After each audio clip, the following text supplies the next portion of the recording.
bermanfaat untuk kita semua. Amin. Amin. Sebelum kita memulai kegiatan pembelajaran pada hari ini, Bapak akan absen dulu ya.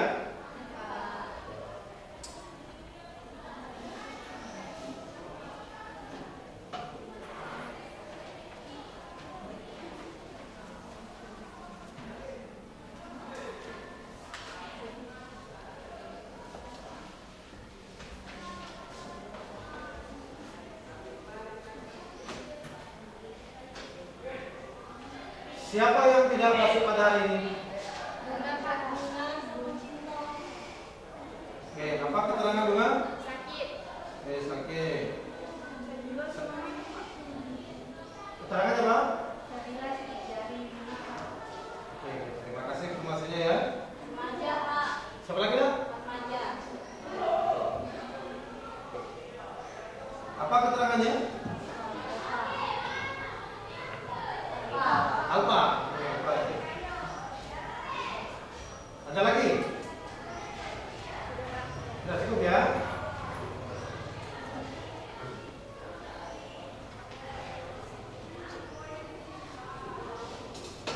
Untuk memulai kegiatan kita pada hari ini, marilah kita berdoa dan akan dipimpin oleh ketua kelas atau yang mewakili siapa? Oke, silakan. Baiklah teman-teman, sebelum mulai pelajaran pada hari ini, alangkah baiknya berdoa. Doa mulai.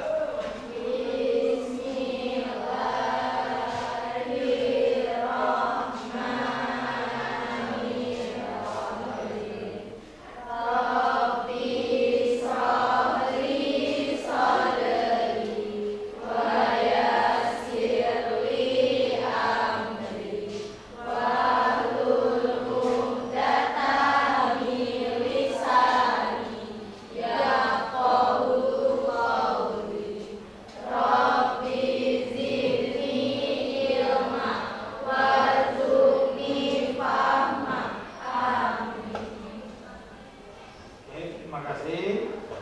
Semoga dengan doa tersebut apa yang akan kita laksanakan pada hari ini semuanya sesuai dengan harapan. Sekarang kita kondisikan dulu ruangannya, apakah ada sampah di sekitarnya. Kalau sudah bersih kita mulai. Coba diperiksa.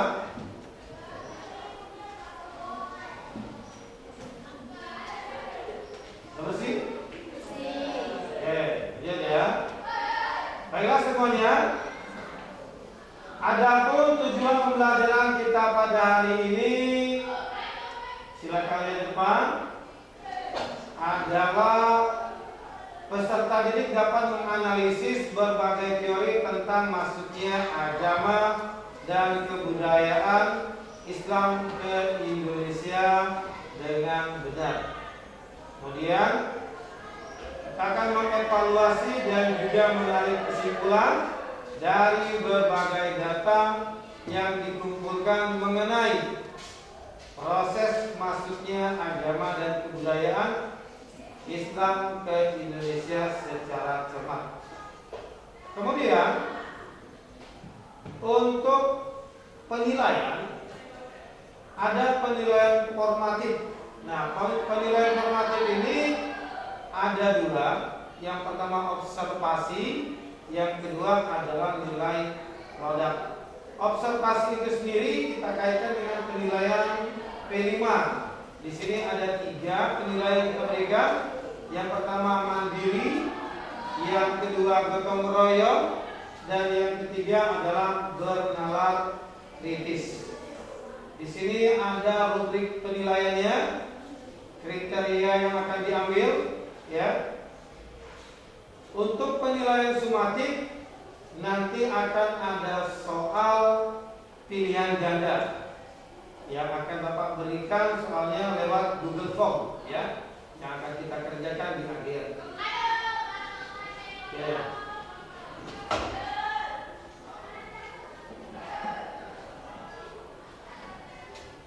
Hari ini kita akan belajar tentang pengaruh agama dan kebudayaan Islam. Namun sebelumnya, Bapak ingin bertanya kepada kalian, apakah kalian masih ingat dengan materi yang kita pelajari di minggu sebelumnya? Ayo, tentang apa?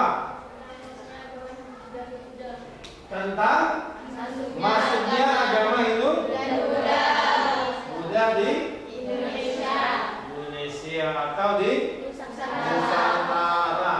Nah, terkait dengan masuknya agama Hindu dan Buddha di Nusantara ini ada banyak yang namanya pengaruh ataupun dampak daripada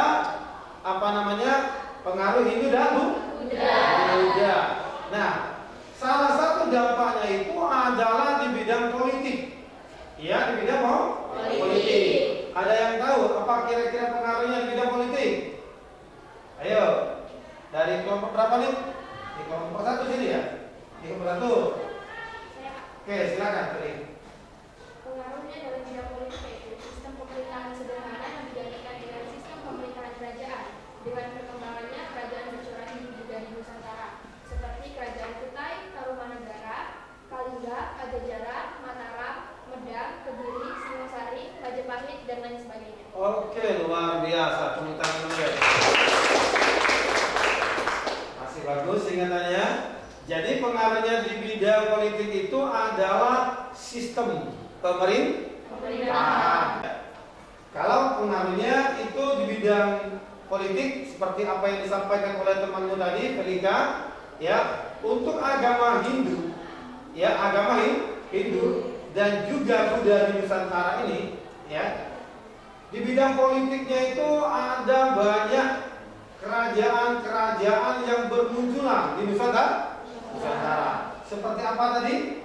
Ada kerajaan Kutai, ada kerajaan Tarumanegara, ada kerajaan Kalingga, ada kerajaan Pajajaran, ada kerajaan Mataram, ada kerajaan Medang, kemudian Kediri dan Majapahit. Ada juga Warmadewa di Bali, ya. Oke, terima kasih.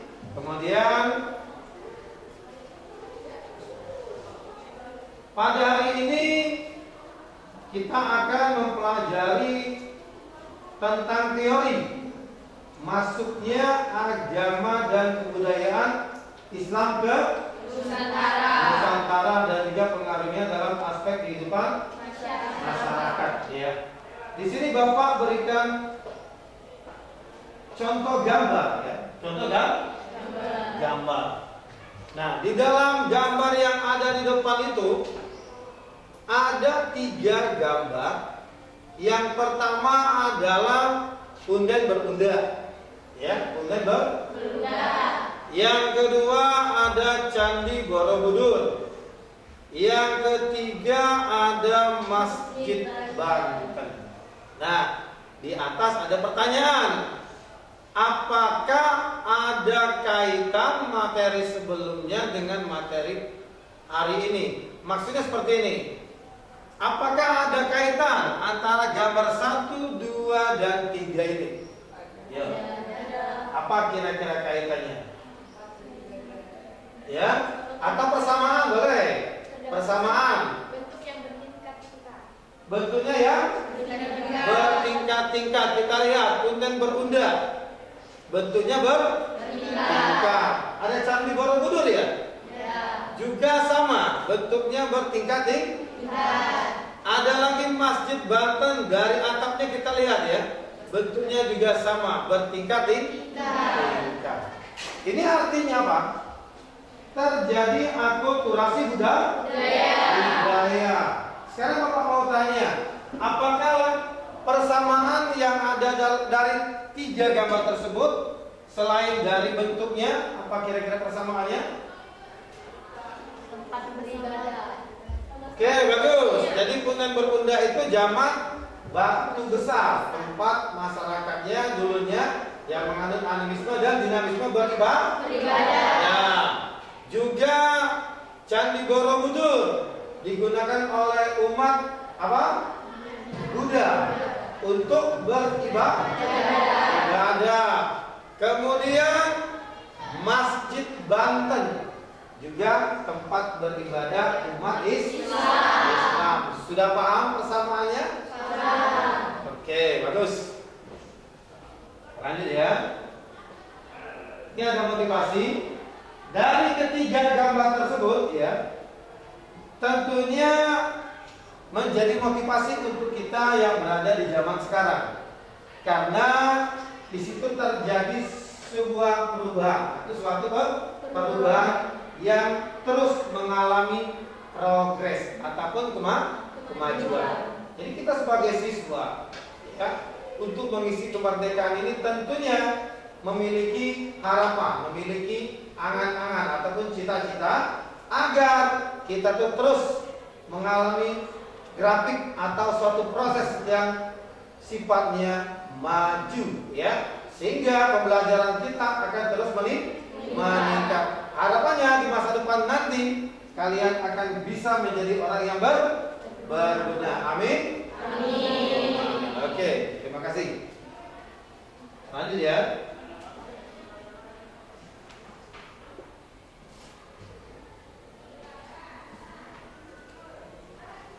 Di sini ada sebuah TTS ya. TTS ini materinya berkaitan di zaman Hindu, zaman Buddha, zaman Islam. Nah, Bapak sudah menyiapkan pertanyaan dan di sini ada dua spidol. Ada dua spidol. Kalau yang satunya macet, gunakan yang satunya ya. Nih. Ya. Jadi siapa yang bisa nantinya menjawab, silakan kalian ambil spidol ini dan langsung dijawab ya. Oke. Pertanyaan belum ada ya? Oke, jadi saya cek dulu ya. Pertanyaannya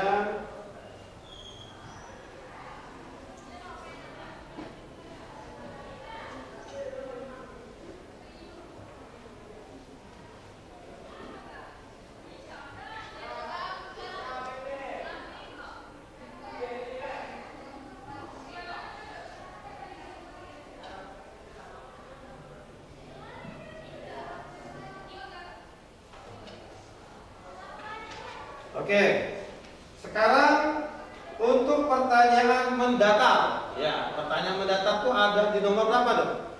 Ada di nomor 2, ada di nomor 7, ada juga nomor berapa lagi tuh? 9. Iya, 10, 11 ya. Ya, sekarang untuk pertanyaan mendatar. Pertanyaan nomor berapa nih? Nomor 2 dulu ya.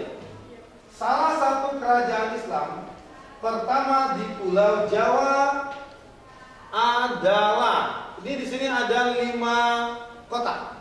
Yuk. Siapa yang bisa? Oke, Vela silakan. Sini. Yuk. Ini ada silakan. Kita lihat apakah jawabannya sesuai. Oke, tepat sekali, luar biasa. Ya. Bagus, terima kasih. Kemudian kita coba pertanyaan dulu. Itu nomor 1 ya. Apakah berhubungan? Yuk. Soal nomor 1, agama yang dibawa pedagang dari India dan Arab. Nah, India dan Arab. Yuk. Siapa yang bisa? Siapa duluan tadi? Oke, sini ya. Oke, silakan. Ya, siapa namanya? Oke, Nabila. Silakan Nabila. Coba, apakah tepat? Islam. Oke, tepat, luar biasa. Tepuk tangan dulu. Bentar ini TTS ya.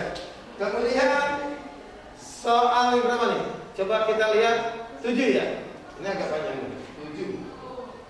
7 mendatar.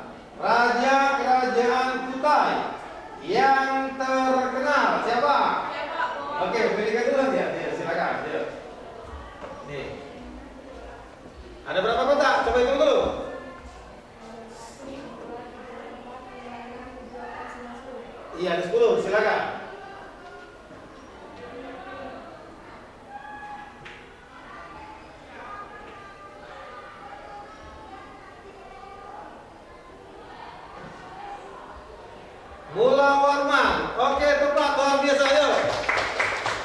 Bagus sekali. Sekarang kita coba buka di pertanyaan menurun. Ini nomor apa nih? Nomor 3 menurun. Kerajaan Hindu yang pertama. Siapa? Ini kelompok di sini sudah tadi ya? Oke, ini belum? Ya silakan. Siapa? Laila ya? Oke, silakan. Kutai. Iya, betul. Iya, luar biasa. Jadi kerajaan yang tertua itu adalah kerajaan Kutai di Kalimantan di Timur. Oke. Ini adalah sedikit materi yang mungkin sifatnya adalah untuk mengingatkan kembali kita terkait dengan materi yang pernah kita pelajari. Luar biasa, tepuk tangan untuk semua. Terima kasih.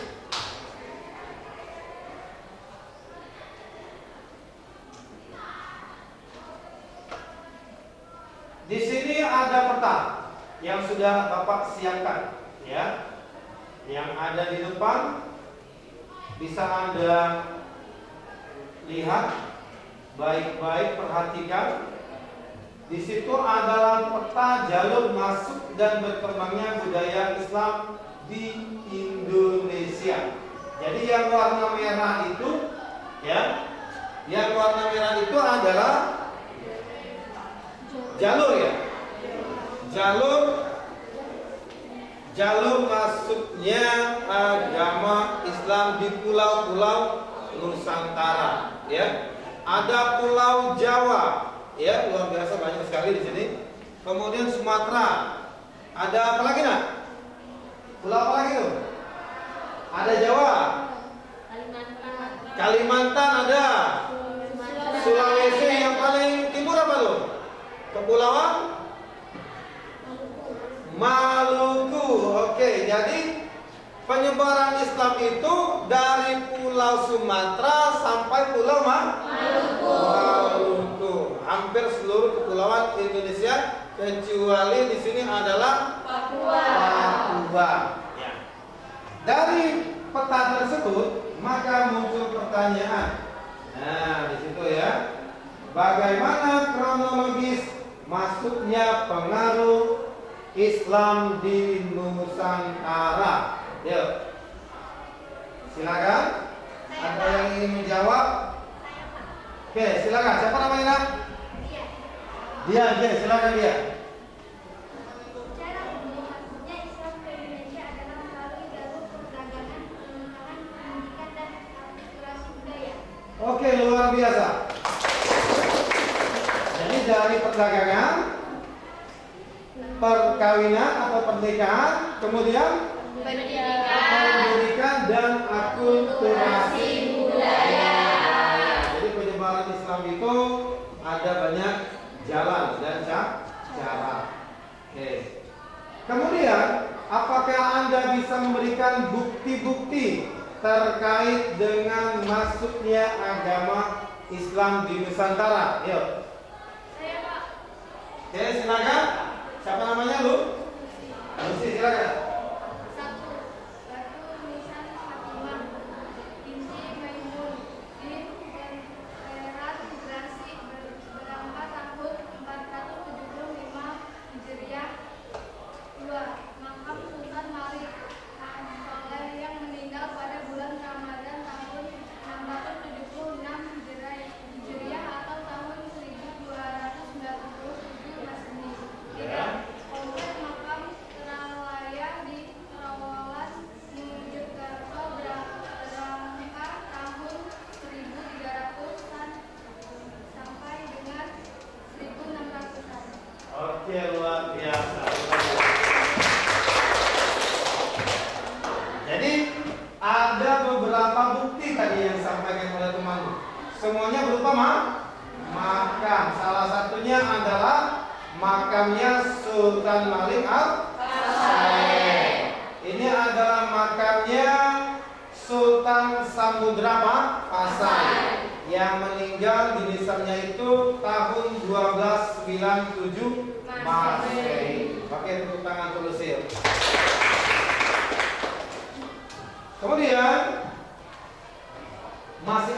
pertanyaan lagi terkait dengan peta tersebut. Apa faktor yang kira-kira mempermudah Islam itu diterima di Nusantara? Ada ya? Mana tadi? Yang kedua. Ini sudah tadi ya. Ini belum? Sasa belum ya? Oke, silakan. Pertama, syarat masuk Islam sangat sederhana, cuma mengucapkan kalimat syahadat. Iya. Kedua, upacara-upacara dalam Islam sangat sederhana. Oke. Ketiga, Islam tidak mengenal sistem kasta. Luar biasa. Yang disampaikan oleh Salsa. Jadi yang pertama tadi masuk Islam itu mudah. Dengan mengucapkan kalimat syahadat. Apa bunyinya? Asyhadu an la ilaha illallah wa asyhadu anna Muhammadar Rasulullah. Jadi di situ kita bersaksi atas keesaan Allah. Kemudian yang kedua adalah upacara atau kegiatan ritual atau ibadah yang dilakukan oleh umat Islam itu tidak begitu rumit dalam persiapannya. Dan yang ketiga tidak mengenal kasta. Jadi di mata Allah semua umat Islam itu sama. Oke, bagus, luar biasa. Sekarang Bapak akan coba putarkan video, ya. Video ini berkaitan dengan materi yang akan kita bahas secara berkelompok. Namun kita perhatikan dulu videonya dengan baik. Bentar ya.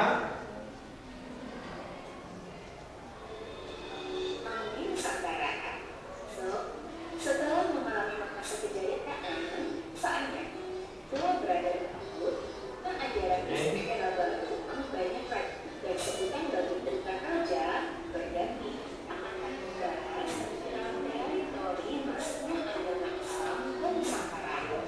Yang pertama yang kita bahas yaitu teori. Ya. Oke ya, kita lanjut ya.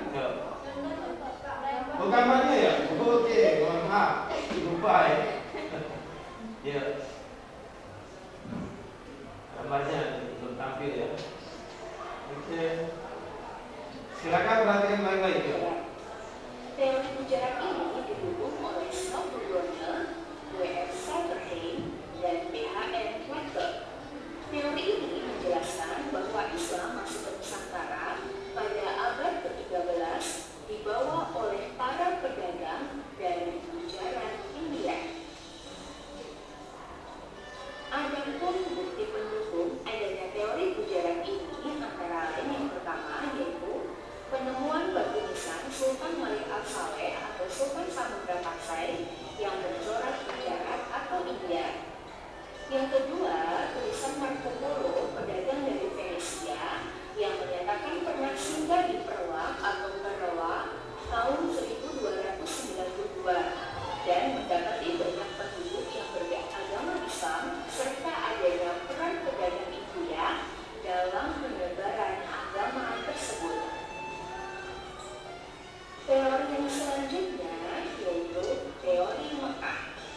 Teori ini didukung oleh Buya Hamka dan D.C. Fowler. Teori ini menjelaskan bahwa Islam masuk ke Nusantara pada abad ke-7 dibawa langsung oleh para pedagang Arab. Lalu, apa saja buktinya ya? Nah, ini dia bukti pendukung teori Mekah. Yang pertama yaitu adanya pemukiman Islam di Baros, pantai sebelah barat Sumatera pada tahun 674. Yang kedua, menyangga teori ujaran. Teori ini meyakini Islam yang berkembang di Samudra Pasai menganut mazhab Syafi'i yang merupakan mazhab besar di Mesir dan Mekah. Kemudian yang ketiga, penemuan makam Fatimah binti Maimun yang berangkat tahun 1082 di Gresik, Jawa Timur. Yang keempat, adanya pemakaian gelar-gelar Sultan Pasai yang menggunakan gelar Al-Malik. Dan yang kelima yaitu temuan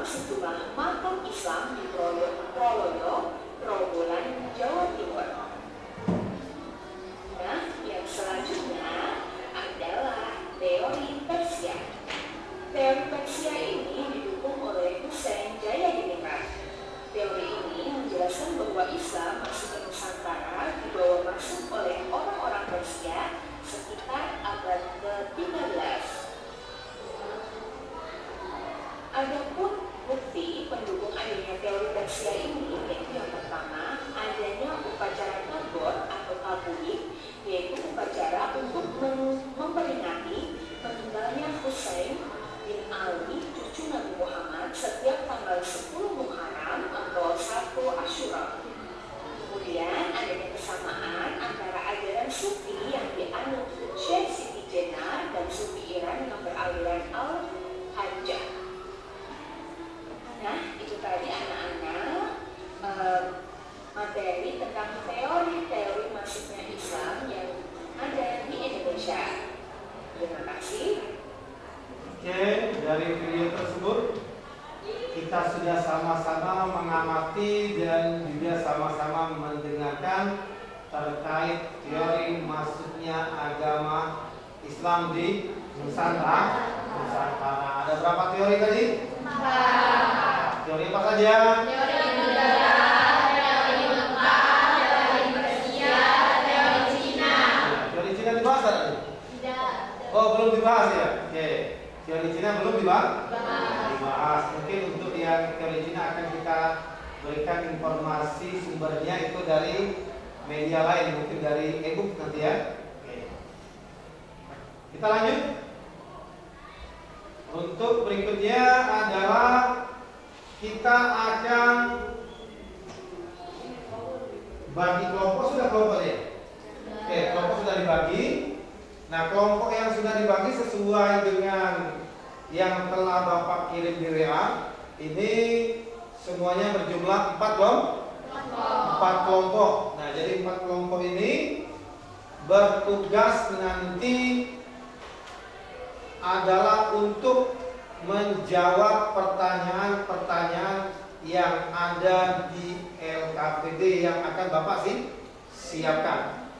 Kemudian muncul pertanyaan besar terkait dengan yang kita sama-sama saksikan dalam video tersebut adalah teori mana menurut Anda atau menurut kalian yang paling tepat terkait masuknya pengaruh Islam di Nusantara.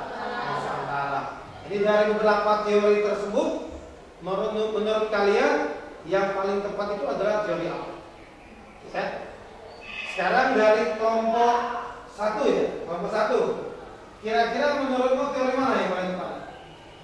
Menurut kami sih teori budaya, Pak. Sejarah. Oke.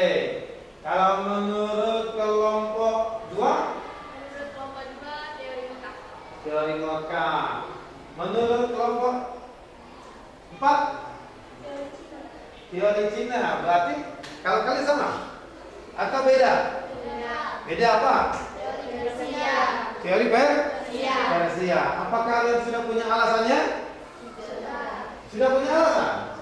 Oke, sekarang kalau memang sudah punya alasan, berarti akan kalian bahas di dalam tugas LKPD-nya ya. Ini LKPD akan Bapak bagikan.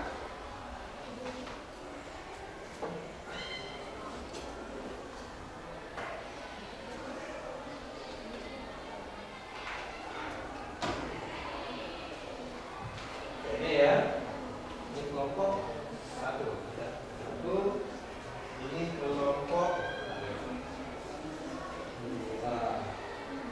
Ini kelompok 4 ya. Oh, 4. Ini kelompok 3. Oke. Ini ada buku yang bisa Anda gunakan untuk mencari informasi terkait dan dari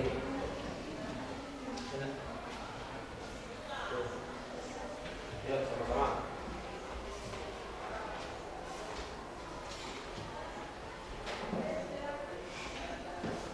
Kemudian akan Bapak kirim juga e-book ya di WA kalian, silakan dibuka. Bapak kirim e-book di WA kalian.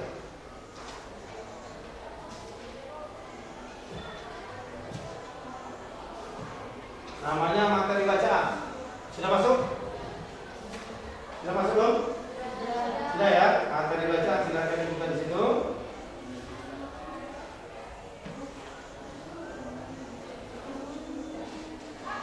Oke, silakan bekerja sesuai dengan alasan yang telah Anda pilih ya. Petunjuknya ada di situ. Bisa dipahami? Saya.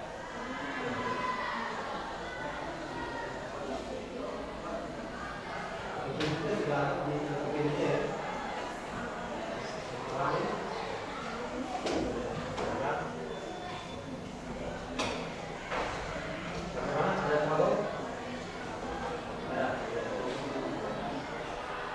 Ini sudah paham petunjuknya? Sudah jelas di PPD-nya ada kan? Ya. Jadi kamu memilih versi yang alasannya apa, kelemahannya juga, saya yang berupa teori tersebut itu disertakan dengan tokoh-tokoh yang memiliki pendapat dunia yang menurut Anda bisa memperkuat teori tersebut, ya, bukti-bukti disertakan ya.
3 menit.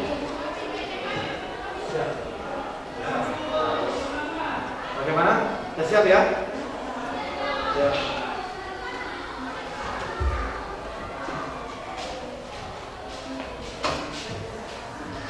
Bagaimana dengan kelompok 1 sudah siap? Kelompok 2 sudah siap? Kelompok 3 sudah siap. Bagaimana dengan kelompok 4? Kelompok 4 bagaimana? Sudah siap belum? Siap? Sudah selesai? Tugasnya? Oke. Sekarang kita akan mulai untuk tampil ya, menyampaikan hasil diskusi dari masing-masing kelompok. Namun sebelum kita tampil ke depan, kita tes breaking ya. Ini untuk menjaga semangat kita ya. Silakan. Kita tes breaking semuanya berdiri. Yuk. Untuk membangkitkan semangat kita, silakan semuanya berdiri. Siap?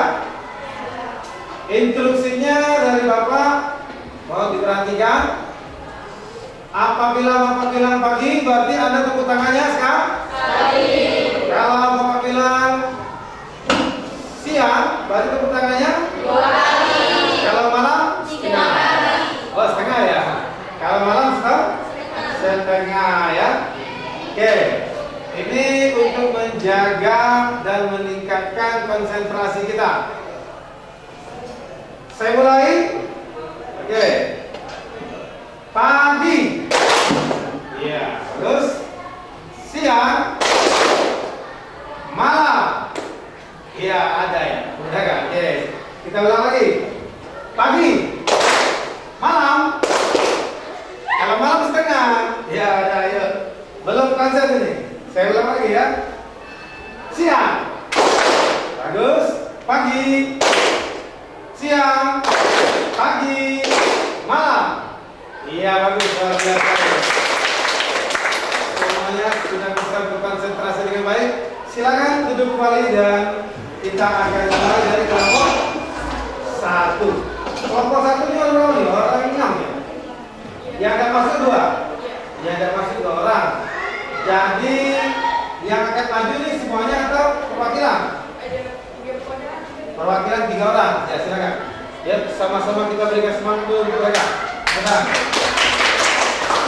Silakan Nak, di depan.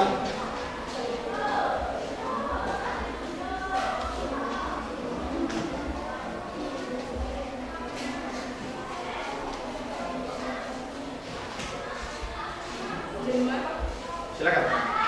Baiklah, terima kasih kepada Bapak dan kawan-kawan telah memberikan kelompok kami kesempatan. Kami sebelumnya ada pantun nih buat teman-teman sama Bapak. Ya, bagus. Silakan. Cukup dijawab cakep aja ya. Ambil kayu untuk membuat meja. Kayu disatukan dengan paku. Sebelum presentasi dibuka, ucapkan salam terlebih dahulu. Assalamualaikum warahmatullahi wabarakatuh. Waalaikumsalam. Ini ada lagi nih khusus pantun untuk Pak Juki. Untuk Bapak ya? Spesial ya? Oke, silakan. Dibalas cakep juga ya. Ya. Di pinggir gurun ada penjual durian. Ya. Masak cumi dicampur nasi. Ya. Untuk Pak Guru yang paling keren, izinkan kami mulai presentasi. Oke, silakan. Silakan dulu ya. Baiklah, saya Lela Romani dan samping saya adalah Fazil dan samping saya adalah Laura. Kembali ke tema awal, kami di sini lalu satu ingin mempresentasikan tentang kelebihan dan kelemahan serta bukti tentang adanya teori bicara. Yang pertama-tama, kelebihan dari teori bicara akan dibacakan oleh saudara Fazil. Saudara Fazil, silakan. Kelebihan teori Gujarat, teori masuknya Islam di Indonesia yang dicetuskan Burkroj dan Rafael ini didukung oleh beberapa bukti, diantaranya Batu Nisan Sultan Samudra Pasai Maulid Asaleh tahun 1267 yang bercorak khas Islam Gujarat. Catatan Marco Polo serta adanya warna tasawuf pada aliran Islam yang berkembang di Indonesia Indonesia. Walaupun terdapat bukti sebagai pendukung teori mujarab, tetap saja memiliki kelemahan. Adapun kelemahan teori mujarab yang akan dibacakan oleh saudari Laura. Adapun kelemahan dari teori mujarab terdapat dua sanggar, yaitu masyarakat Samudra Pasai penganut mazhab Syafi'i, sementara masyarakat mujarab lebih banyak menganut mazhab Hanafi. Saat Islamisasi Samudra Pasai, mujarab masih merupakan kerajaan Hindu. Bukti dari teori mujarab yaitu: 1. Batu nisan Sultan Samudra Pasai Malik Al-Maut tahun 1297 yang mencorak khas Islam mujarab India.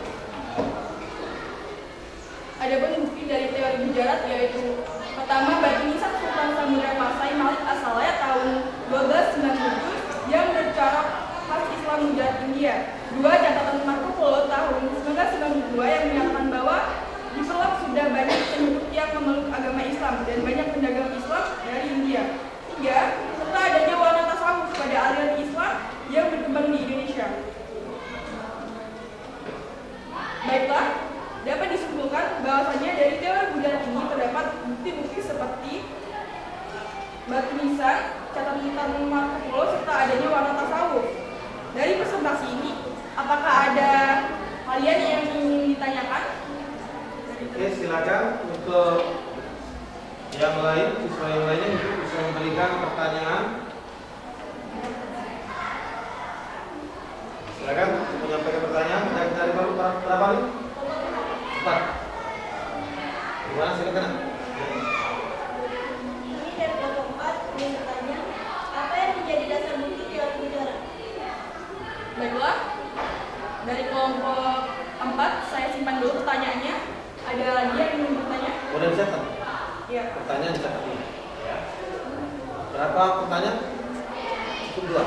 Iya. Oke. Dicatat di pertanyaan pertama. Saya dari kelompok 2 ingin bertanya, dalam teori mujarab Islam, masuk ke Nusantara pada abad keberapa dan karena siapa? Baiklah, terima kasih. Kelompok 2. Kami akan mencari jawabannya. Langsung dijawab. Oke, silakan. Baiklah, saya sebagai moderator akan menjawab pertanyaan dari kelompok 4. Yang menjadi dasar bukti teori mujarab adalah batu nisan Sultan Samudra Pasai Malik As-Saleh 1297 dan batu nisan Syekh Maulana Malik Ibrahim di Gresik yang memiliki kesamaan dengan batu nisan yang berada di Kambay. Selanjutnya, pertanyaan dari kelompok 2.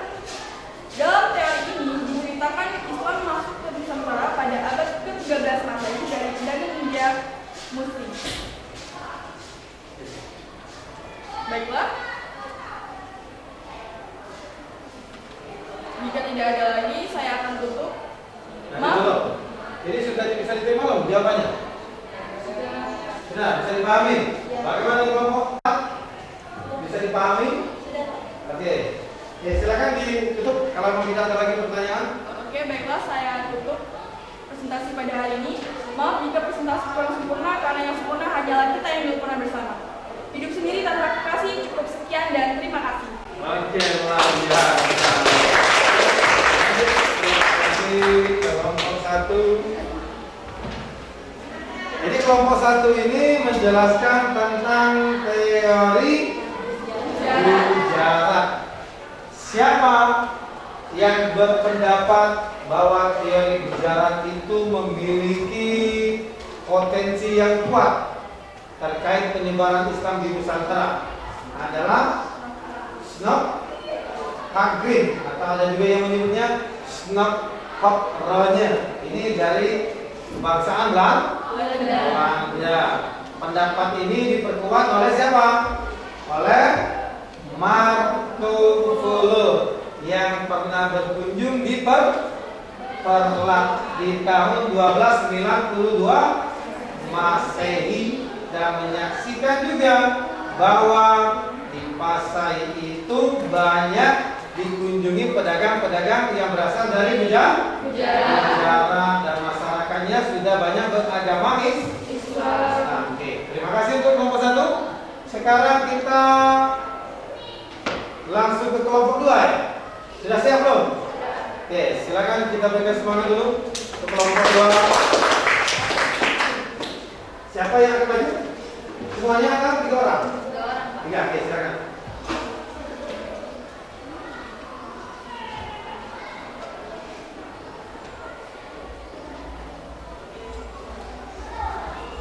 Kelompok 2 ada pantun?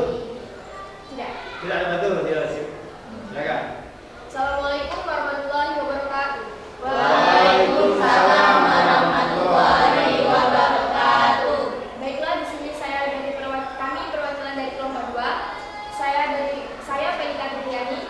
Saya Minta Mujana. Saya Yuri Ramadi. Di sini kami akan menyebutkan kelebihan, kekurangan serta bukti-bukti dan alasan mengapa kami memilih teori Mekah sebagai teori yang paling kuat.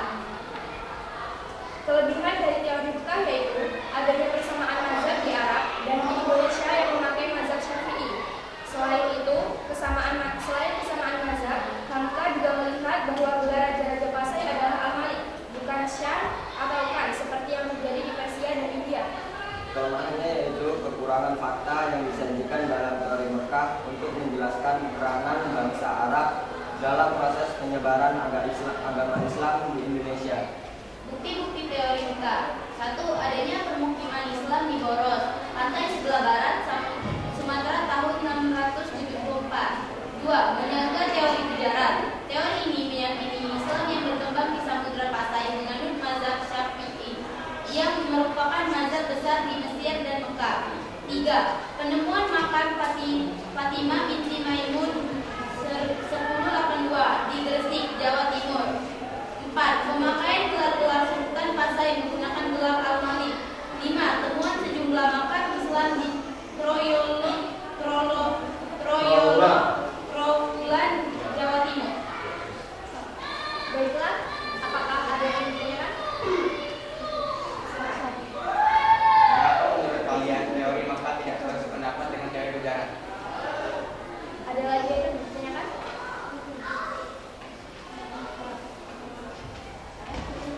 Mengapa disebut teori Mekah?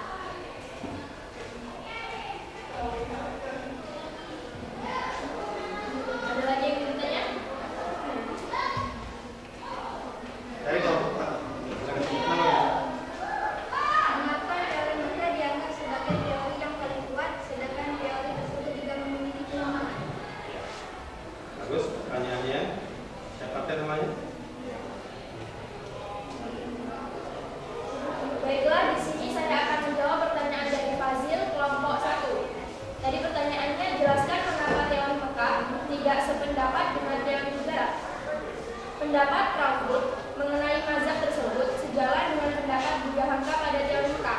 Namun, teori mengenai mazhab pada teori Arab dan Mekah berbeda dengan teori Gujarat.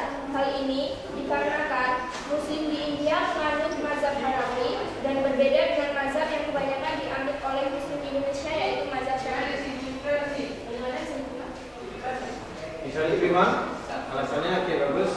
Lanjut dengan Saya Minta Mujana akan menjawab pertanyaan dari kelompok 3. Teori Mekah yang kemudian disebut sebagai teori Mekah ini berargumentasi bahwa Islam yang masuk ke Nusantara berasal langsung ke Arab Saudi. Teori Mekah mulanya dikemukakan oleh para sejarawan barat seperti Pantheon, Kaiser, T.W. Arnold, Crawford, Nieman, dan De Hollander. Bagaimana bisa diterima? oke bagus, luar biasa. Saya akan menjawab dari kelompok 4. Pertanyaannya tadi, mengapa teori Mekah dianggap sebagai teori yang paling kuat, sedangkan teori tersebut juga memiliki kelemahan? Jawabannya, karena berdasarkan hasil seminar nasional masuknya Islam ke Nusantara yang diadakan pada tahun 1969 dan tahun 1978, mereka menyimpulkan bahwa Islam masuk ke Indonesia pada abad ke-7 dan langsung dari tanah Arab, dan daerah yang pertama kali disembelahi adalah pesisir Sumatera. Oke, luar biasa. Alhamdulillah. Kamu ditanya dulu, apakah kalian sudah bisa menerima jawabannya? Oke, bisa. Ada lagi cukup? Cukup ya? Ya, oke, silakan duduk. Baiklah, di sini kami kelompok 2 mengucapkan terima kasih. Kami akhiri. Wassalamualaikum warahmatullahi wabarakatuh. Waalaikumsalam warahmatullahi wabarakatuh.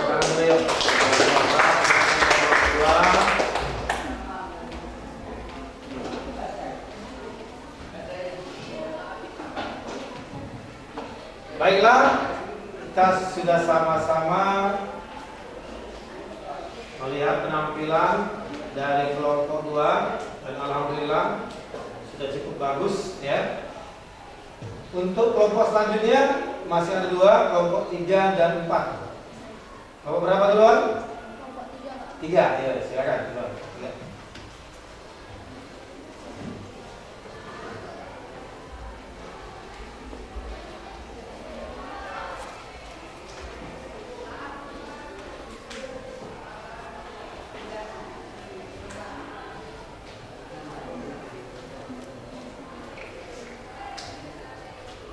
Assalamualaikum warahmatullahi wabarakatuh. Waalaikumsalam warahmatullahi wabarakatuh. Perkenalkan, kami dari perwakilan kelompok 3. Di sini kami ingin mempresentasikan hasil diskusi dari kelompok kami mengenai teori Persia. Sebelumnya, perkenalkan, nama saya Salsabila Fatimah Zahra. Dan saya Indra Isma. Saya Kala Septiana Sari. Teori Persia dijelaskan bahwa Islam masuk ke Indonesia dari Persia singgah ke Gujarat pada abad ke-13. Hal ini terbukti dari kebudayaan Indonesia yang memiliki persamaan dengan Persia. Hal ini juga dipertegas oleh Murkron bahwa masyarakat Islam Indonesia sama dengan Persia. Kelebihan teori Persia yang akan dibacakan oleh Ibu. Kelebihan teori Persia. Persembahan Islam melalui teori Persia memberikan keuntungan untuk Indonesia berupa penyerangan budaya serta pasar mata. Dari Persia, pergerakan kebudayaan seperti bentuk batu nisan dan beberapa upacara yang dilakukan di Persia sangat-sangat bermanfaat serta mendambakan kebudayaan di Indonesia. Dan kelemahannya akan dibacakan oleh Macaya Pela.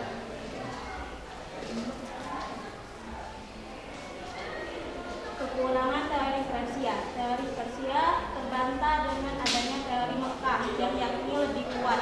Sebab apabila berpedoman pada fakta Islam masuk ke Nusantara pada abad ke-7, hal itu berarti terjadi pada masa kekuasaan Khalifah Umayyah. Sedangkan kepemimpinan Islam di bidang politik, ekonomi, dan kebudayaan berpusat di Mekah, Madinah, Damaskus, dan Baghdad.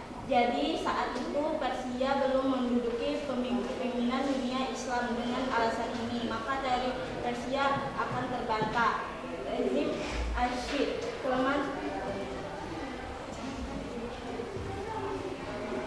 Adapun bukti pendukung teori ini adalah adanya upacara Tobat, upacara memperingati meninggalnya Husain bin Ali, cucunya Nabi Muhammad di Bengkulu dan Sumatera Barat. Setiap tanggal 10 Muharram atau 1 Asyura, upacara ini juga merupakan ritual tahunan di Persia. Selain itu, ada persamaan antara ajaran Sufi yang dianut Syekh Sindi Jenar dan Sufi Iran Rarihan Al-Hajar. Sekian presentasi dari kelompok kami. Jika ada yang ingin bertanya, silahkan. Kami akan memberi jawaban dengan harapan. Dia akan memberikan jawaban ya, bukan dari kelompok berapa yang sudah lebih awal beri tangan? Dari kelompok 2 nih. Silakan. Hal apa yang mendukung dan memperkuat teori Persia? Silakan dicatat pertanyaannya. Ada hal lagi yang ingin bertanya? Dari kelompok berapa lagi? Yang akan Baiklah, saya Nesa dari bertanya. Kelompok 1 ya? Namanya siapa nak? Nesa. Jadi. Silakan. Adapun bukti-bukti yang melakukan teori Persia telah kuat. Pertanyaannya, mengapa teori Persia dipandang lemah? Sudah dicatat pertanyaannya? Oke, kursi ya. Bagaimana masuknya Islam di Nusantara menurut teori Persia?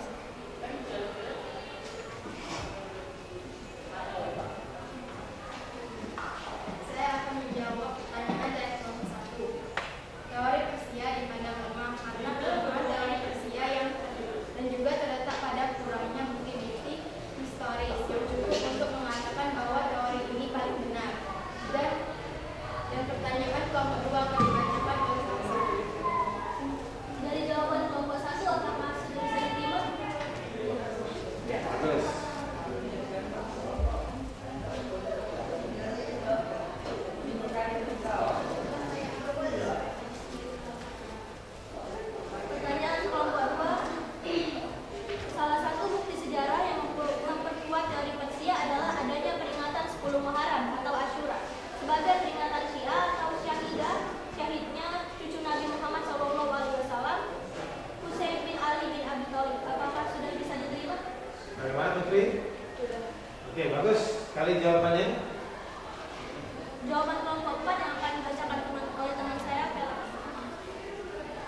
membacakan pertanyaan dari kelompok 4. Bagaimana masuknya Islam di Nusantara menurut teori Persia?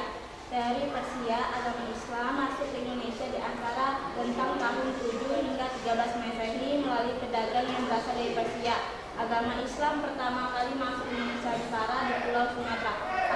Apakah bisa diterima? Oke, luar biasa. Ya. Sekian presentasi dari kami. Wassalamualaikum warahmatullahi wabarakatuh. Waalaikumsalam warahmatullahi wabarakatuh. Silakan. Baik, ya.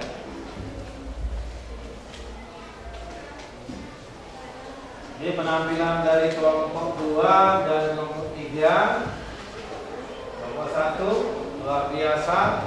Sekarang kita akan menyaksikan penampilan dari kelompok 4. Sudah siap? Sudah. Oke, silakan lanjut kelompok 4. Berapa yang mau maju? 3 juga. Ayo, silakan.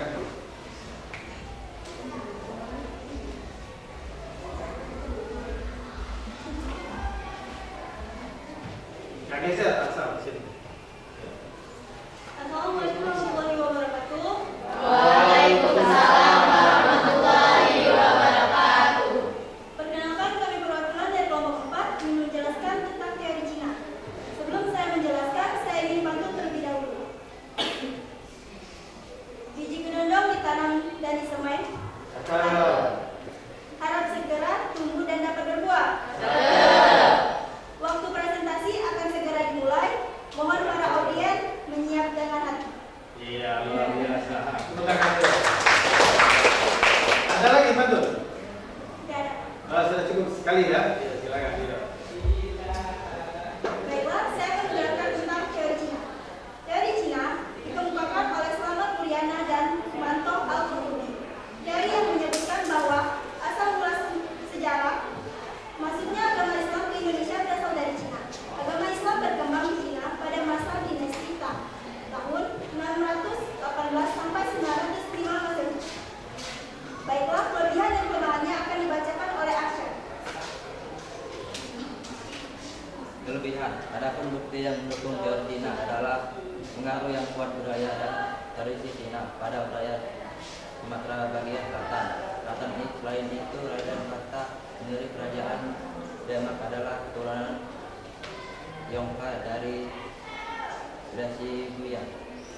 Kelemahan, teori Cina tidak menjelaskan awalnya Islam ke Nusantara dan teori Cina hanya menjelaskan peran Cina dalam pemerintahan yang membuat bukti-bukti Islam telah datang ke Nusantara. Baiklah, buktinya akan dijawab oleh Anu.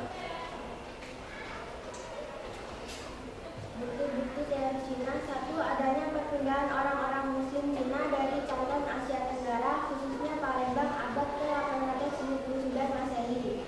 2. Adanya makin tua berarsitektur Cina di Jawa. 3. Raja pertama Demak yang berasal dari keturunan Dana Raden Patah. 4. Gelar Raja Demak yang ditulis menggunakan istilah Cina. 5. Catatan Cina yang menyatakan bahwa pelabuhan-pelabuhan di Nusantara pertama kali diduduki oleh para pedagang Cina. Baiklah, ada yang ingin ditanyakan? Silakan. Dari kelompok berapa dulu? Kelompok? Dua dulu, ya, silakan. Siapakah penukarkan teori Cina dan bagaimana sebab Islam masuk ke Indonesia? Namanya siapa? Nah, ulang pertanyaannya. Siapakah penukarkan teori Cina dan bagaimana sebab Islam masuk ke Indonesia? Baiklah, saya akan menjawab pertanyaan dari kelompok 2. Jawab, teori Cina dikemukakan oleh Slamet Mulyana dan Sumanto Al-Qurtubi. Mereka mengatakan bahwa Islam masuk di Indonesia juga dibawa oleh pelancong Muslim Cina yang datang ke Nusantara. Oke, bagaimana dengan jawabannya? Bisa diterima? Oke, terus. Lanjut, ada lagi? Baiklah, Dari kelompok? saya dari kelompok. Namanya? Agnes, ya. Apa Silakan. perbedaan teori Persia dan teori Cina? Perbedaan ya. Baiklah, saya akan menjawab pertanyaan dari kelompok 1. Perbedaan dari teori Persia dan teori Cina adalah teori Persia menjelaskan bahwa Islam Nusantara berasal dari Persia pada abad ke-13 Masehi.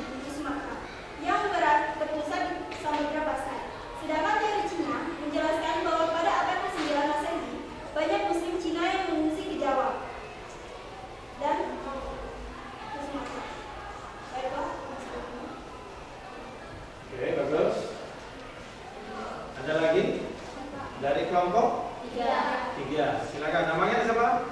Miranda. Perkenalkan, nama saya Miranda, saya kelompok dari kelompok 3. Bagaimana proses masuknya Islam ke Indonesia berdasarkan teori Cina? Baiklah, saya akan menjawab pertanyaan dari kelompok 3. Salah satunya adalah teori Cina, di mana menurut teori tersebut dinyatakan agama Islam masuk ke Indonesia melalui Cina yang dibawa oleh para saudagar Cina yang sejak dulu dikenal sebagai pedagang di Indonesia. Apa bisa diterima? Bisa. Oke, bagus.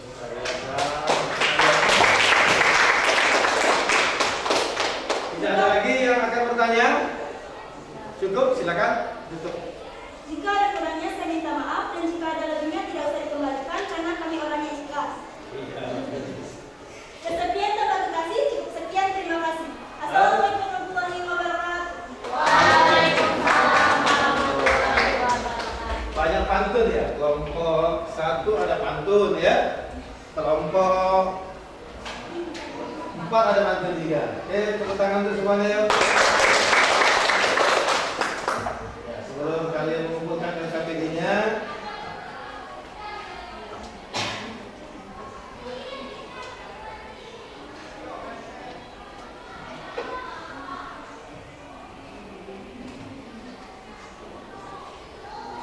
Bapak akan berikan soal sumatif ya. Soal sumatif ini adalah berbentuk pilihan ganda berjumlah 10 soal dan akan Bapak kirim ke grup WA kalian linknya dan bisa dikerjakan di sini menggunakan Google Form ya. Menggunakan Google dan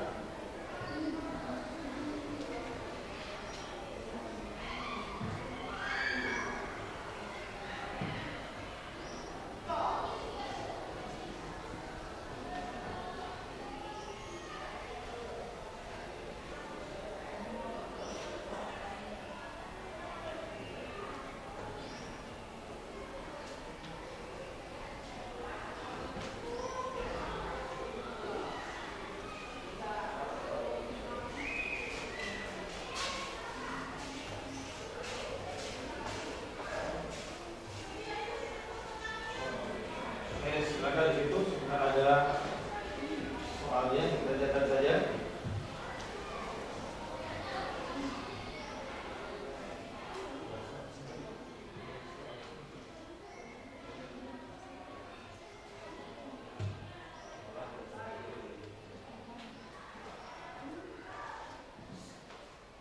Di WA soal semacam itu.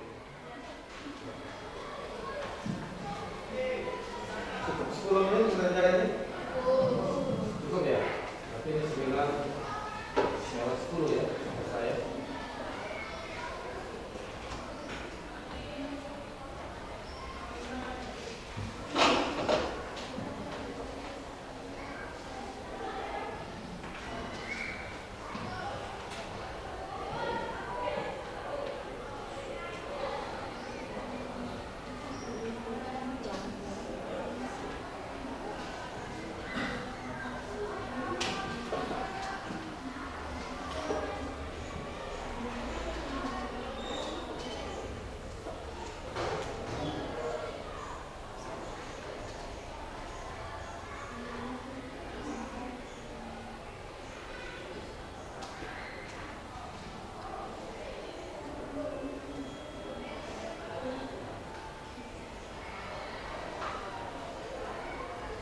Oke, ini sudah selesai.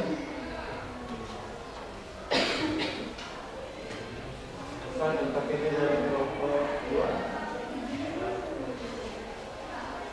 Jadi kelompok 1 jadi sudah.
3 menit lagi ya.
Oke, sudah selesai? Sudah. Ya.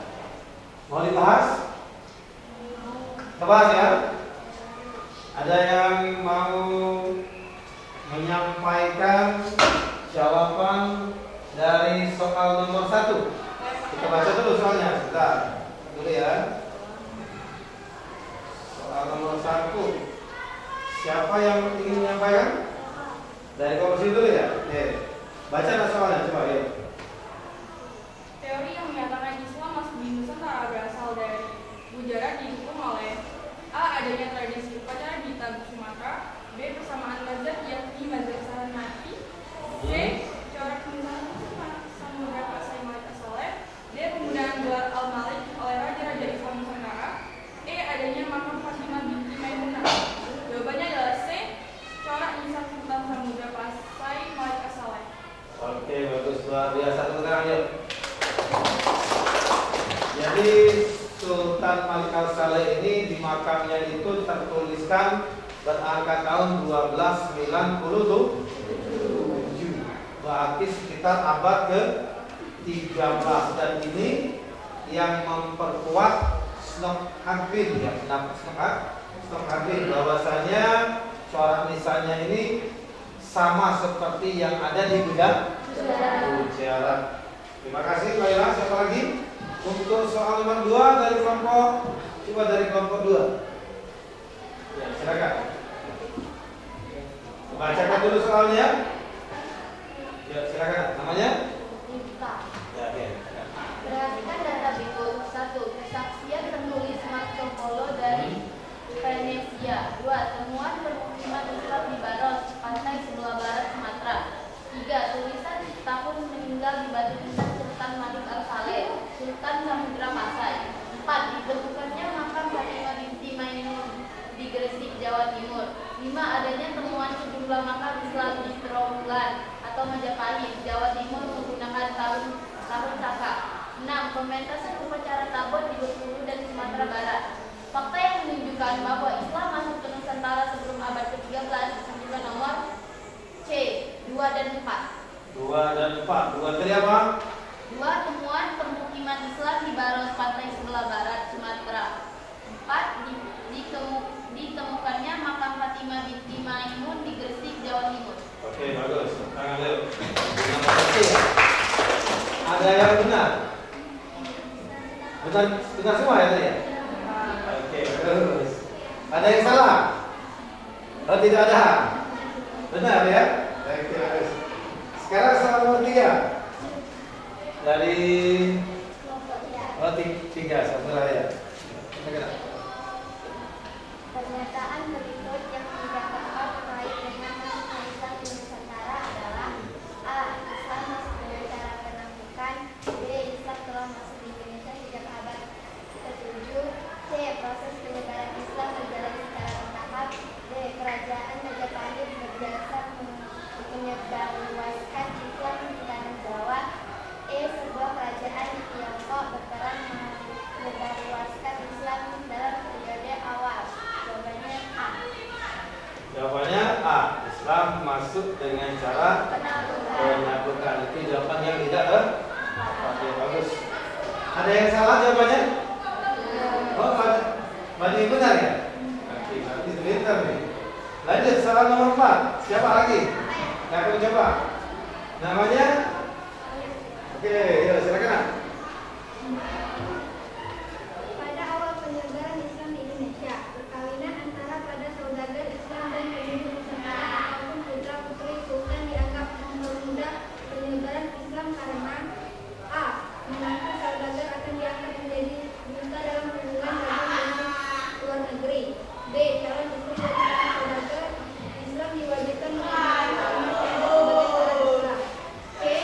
Adanya makam dalam jumlah besar dari para saudagar Islam yang meningkatkan daya tarik mereka. D. Raja-raja pribumi ingin menjalin hubungan politik dan ekonomi lebih luas dengan negara asal para saudagar. E. Lingkaran Islam berharap perekonomiannya menyebabkan kehadiran menantunya yang adalah seorang saudagar. Jawabannya B. Apa jawabannya? B. B. Calon istri dari para saudagar Islam diwajibkan mengucapkan kalimat syahadat. Iya, jadi untuk sahnya suatu pernikahan itu dalam Islam semuanya harus sama-sama Islam. Jadi kalau mau diislamkan, ya harus bisa dilaksanakan pernikahannya. Nah itu syaratnya harus mengucapkan kalimat syahadat. Oke, bagus. Kelompok siapa yang belum? Sudah tadi. Kopi sudah juga? Satu lagi yuk. Soal yang terakhir. Ya. Yang mana nih? Dari sebelah ini. Alia ya. Silakan. Perhatikan data berikut. 1. Pelabuhan yang ramai. 2. Banyak disinggahi kapal-kapal asing. 3. Sebuah negeri yang hijau. 4. Pusat studi Islam di Asia Tenggara. 5. Bagian besar penduduknya beragama Islam. Kesamaan antara berita Marco Polo 1219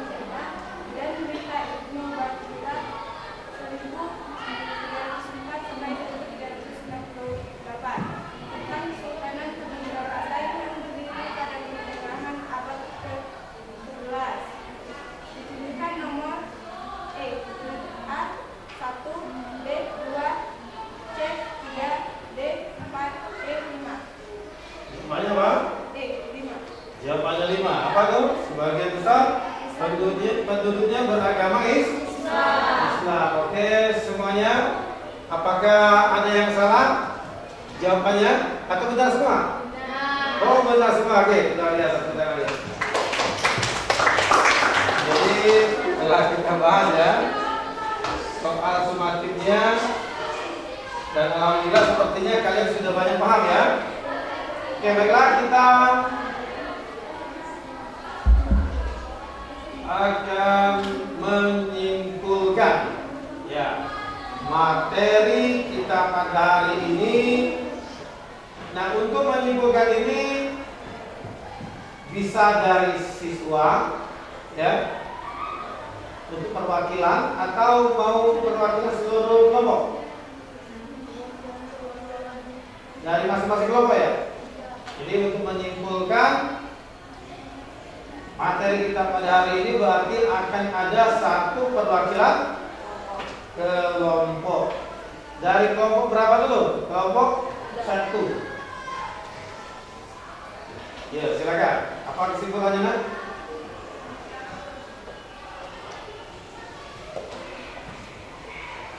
Kelompok 1. Teori sejarah. Pak.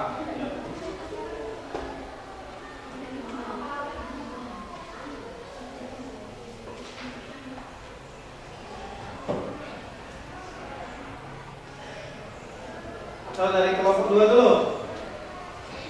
Kalau belum siap, kelompok 2. Ya, silakan. Kesimpulan dari teori Mekah adalah teori Mekah dianggap paling kuat karena adanya kesamaan mazhab di Arab dan di Indonesia yang memakai mazhab Syafi'i. Juga dengan adanya alasan kesamaan mazhab, Buya Hamka melihat bahwa gelar Raja Pasai adalah Al-Malik, bukan Syah atau Khan, seperti yang terjadi di Persia dan di India. Oke. Terus untuk kelompok 4 bisa menyimpulkan? Belum? Oke, kelompok 3. Oke, silakan. Juga solusi dari kelompok 3 mengenai teori Persia adalah Persia ya. Persia. teori masuknya Islam ke Indonesia berarti adalah Persia yang diputuskan oleh Muslim dan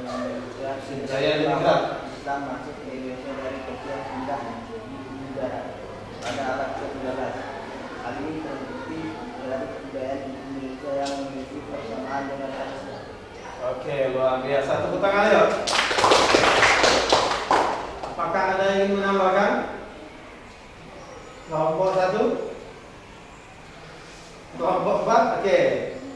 Sekarang kita coba sama-sama simpulkan ya. Jadi agama Islam di Nusantara ini ya dibawa oleh beberapa teori. Ada teori Gujarat, ada teori Persia, ada teori Mekah, ada teori Cina. Ya. Dari masing-masing teori ini semuanya memiliki tentunya kelebihan. Ya. Seperti yang disampaikan oleh kelompok 2, kelebihan dari teori Mekah itu adalah persamaan mazhab, yaitu yang ada di Nusantara dengan yang ada di Timur Tengah, Mesir, itu mazhabnya adalah Syafi'i. Terus juga gelar rajanya menggunakan Al-Malik, itu juga memiliki kesamaan.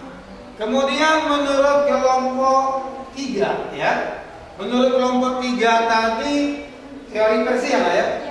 Ya, teori Persia ini memiliki kesamaan dalam melaksanakan atau memperingati ya atas meninggalnya cucu Nabi Muhammad, yaitu Husain bin Ali, yaitu dilaksanakannya upacara tabwid. Ada juga menyebutnya upacara sabot. Kalau di Nusantara itu ada Sumatera Barat, ada juga di Bengkulu. Ya, intinya di Nusantara ini ada yang berpendapat Islam masuk itu abad ke-7, ya, dengan bukti-bukti yang tadi sudah kita bahas. Kemudian ada juga yang berpendapat mulai abad ke-13 dengan bukti-bukti yang tadi juga sudah kita bahas. Artinya agama Islam mulai masuk itu diperkirakan antara abad ke-7 dan berkembangnya pada abad ke-13. Oke, semuanya bisa dipahami? Bisa. Nah, sekarang kita akan merefleksi tentunya kegiatan pembelajaran kita pada hari ini, ya. Bapak sudah siapkan papan digital. Ya, papan digital itu linknya akan Bapak kirim di grup kalian. Di situ ada pertanyaan yang sudah Bapak sampaikan. Nanti akan kita tampilkan seperti apa respon kalian, ya, di depan. Nih, yuk. Pertanyaannya apa, Lu? Bagaimana pendapatmu dengan kegiatan pembelajaran kita pada hari ini? Yuk. Silakan.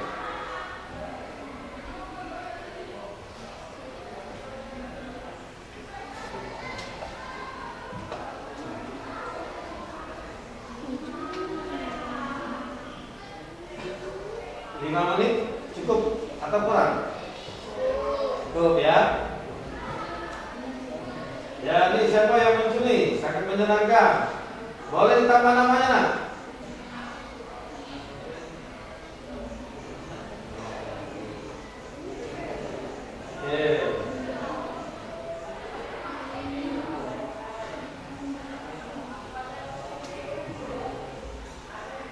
Enam, ya.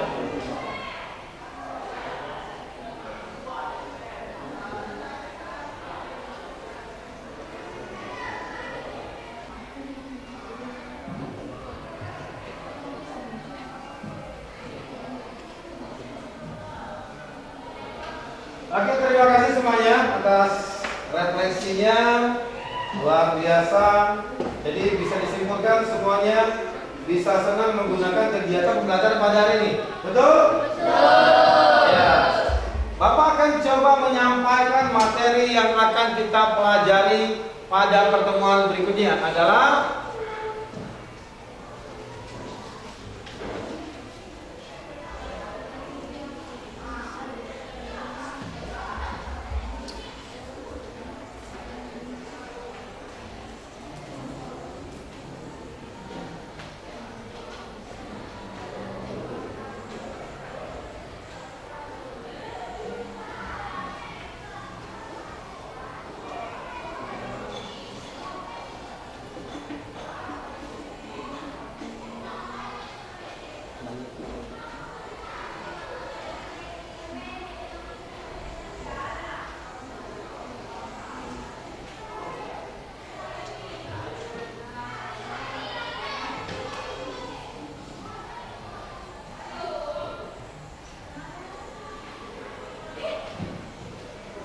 ya, ini adalah materi yang akan kita pelajari pada minggu berikutnya atau minggu depan, yaitu mengidentifikasi masa berdiri, kehidupan sosial, ekonomi, budaya, politik, masa kejayaan, sampai runtuhnya Kesultanan Banten. Nah, itu adalah materi yang akan kita pelajari. Maka silakan baca-baca di rumah informasi terkait dengan Kesultanan Banten. Nah, Banten ini adalah suatu kerajaan yang berada di Jawa Barat yang dulunya merupakan kekuasaan daripada Jajaran. Kemudian setelah Islam masuk, maka Banten ini menjadi kerajaan yang besar dan nanti bisa mengalahkan yang namanya Kerajaan Pajajaran. Nah, ini tentunya akan bisa kita bahas di pertemuan berikutnya. Ya, bisa dipahami? Bisa. Apakah ada yang ingin bertanya terkait dengan materi kita pada hari ini? Kelompok 1, kelompok 2, kelompok 3, kelompok 4, sudah cukup? Ya, kalau sudah cukup, marilah kita sama-sama tutup materi kita pada hari ini dengan mengucapkan hamdalah. Alhamdulillahirabbil alamin. Taufiq wal hidayah. Wassalamualaikum warahmatullahi wabarakatuh.